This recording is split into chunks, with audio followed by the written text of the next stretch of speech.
আসসালামু আলাইকুম ওয়া রাহমাতুল্লাহ। সম্মানিত কোয়েল পাখি খামারি ভাই বোনেরা, আমার একটা পাখি, যে পাখিটা আপনারা এখন দেখতেছেন, এই পাখিটা বেশ 12 দিন বয়সে ঠান্ডা সর্দি লাগছিল। আহ, ঠান্ডা সর্দিটা ভাব মনে হচ্ছিল এবং মনে হচ্ছিল না, ঠান্ডা সর্দিটা লেগেই গেছিল। তো সেই ক্ষেত্রে আমি তৎক্ষণাৎ যে কাজটা করেছিলাম সেটা হচ্ছে আহ, সাধারণভাবে হাই কোয়ালিটির কোনো অ্যান্টিবায়োটিক আমি ব্যবহার করি নাই, কারণ হাই কোয়ালিটির অ্যান্টিবায়োটিক সম্পর্কে আমার ভিডিও দেওয়া আছে। যখন আপনার খামারে ঠান্ডার বিষয়টা অনেক বেশি বেড়ে যাবে, তখন আমার একটা ভিডিও দেওয়া আছে টিলমিকোসিন সম্পর্কে। এর সাথে আরো মেডিসিন যোগ আছে, ওইটা দেখে নিয়ে আপনারা আপনার খামারে ব্যবহার করতে পারেন। কিন্তু ব্যবহার করতে পারেন বলতে গেলে সেটা নয়, অবশ্যই ডাক্তারের পরামর্শ নিয়ে ব্যবহার করবেন। আমি কোনো ডাক্তার নই এবং অভিজ্ঞ কোনো খামারি নয়। আমি বারবার একটা কথাই বলে থাকি, আমি কিন্তু এখনো শেখার মধ্যে আছি। তবে প্র্যাকটিক্যাল যে মেডিসিনে আমার পাখি সুস্থ সবল হয়, এইটা দেখে বুঝে তারপরে আমি ভিডিও দেই।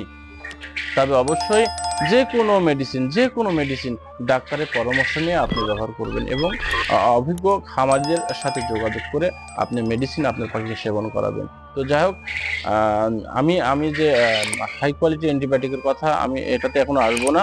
যেহেতু আমার এই যে পাখিটা আপনারা দেখতেছেন, এই পাখিটা 12 দিন বয়সে সর্দি কাশি অর্থাৎ ঠান্ডা ধরে গেছিল। তো আমি তৎক্ষণাৎ অক্সিসাইক্লিন এবং ডক্সিসাইক্লিন অর্থাৎ রেনামাইসিন এবং ডক্সিএভেট, এই দুইটা, আর এর সঙ্গে আমি প্যারাসিটামল যোগ করছিলাম, এবং প্যারাসিটামল যোগ করছিলাম রাত্রে শুধু। এর সাথে যোগ করেছিলাম কফের স্যাপের জন্য টিডি কফ। অনেকে জানেন ডক্সিভেটটা সর্দি কাশির কাজ করে না, এটা আমি মনে করি সাপোর্ট হিসাবে ভালো কাজ করে।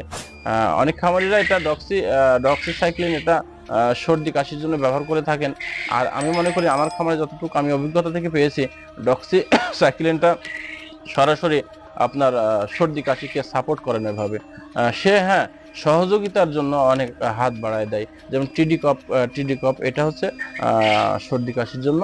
যাই হোক, আমি আমার এই পাখিটাকে রেনামাইসিন অর্থাৎ অক্সিসাইক্লিন এবং ডক্সিসাইক্লিন, ডক্সিএভেট এবং এর সাথে টিডি কপ, এটা আমার 24 ঘন্টা চলেছে। এর সঙ্গে শুধু প্যারাসিটামলটা আমি রাত্রিতে যোগ করছি। এভাবে 3 দিন সেবন করানোর পরে আলহামদুলিল্লাহ আমার পাখিটা একেবারে পরিপূর্ণ সুস্থ হয়ে গেছে।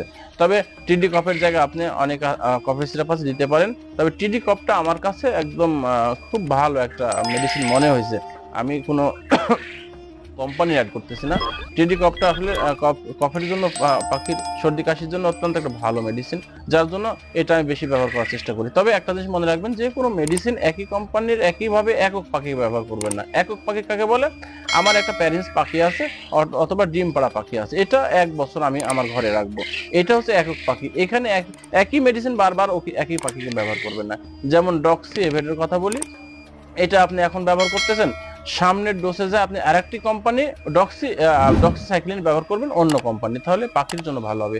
একই কোম্পানির ওষুধ যদি বারবার একই পাখিকে ব্যবহার করে থাকেন, ওই পাখি আপনার যে সমস্যার কারণে ব্যবহার করবেন, ওই সমস্যার তেমন ভাবে ভালো হতে চায় না। যার জন্য এদিকে খেয়াল রাখবেন, কোম্পানিগুলো চেঞ্জ করবেন। হ্যাঁ, আপনি ওই কোম্পানি আবার নেন, 2-1টা কোম্পানি চেঞ্জ করার পর আবার করতে পারেন।